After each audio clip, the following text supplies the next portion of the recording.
बोलो पितृदेव महाराज की जय हो। बोलो अपने अपने बड़े बूढ़ों की जय हो।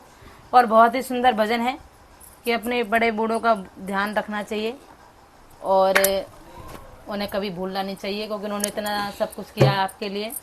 तो बहुत ही सुंदर भजन है पितृदेवों का। और भजन अच्छा लगे तो लाइक शेयर सब्सक्राइब और कमेंट करके ज़रूर बताएं कि भजन कैसा है। और सुनिए भजन।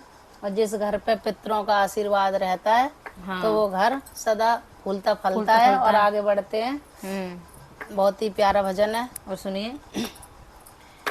जिस घर में वास हो पितरों का, उस घर की बात निराली है। जिस घर में वास हो पितरों का, उस घर की बात निराली है।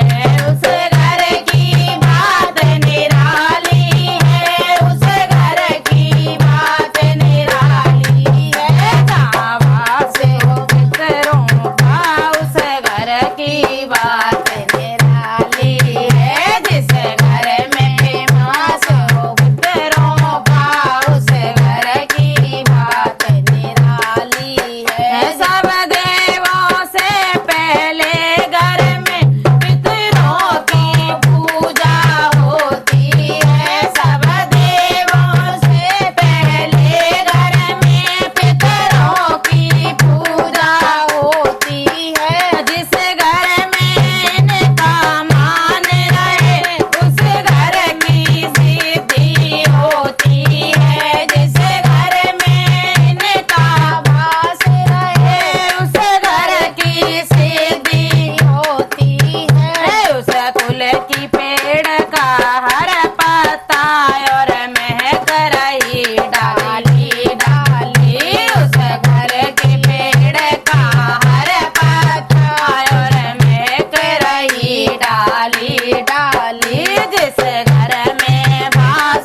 पितृदेव महाराज की जय हो।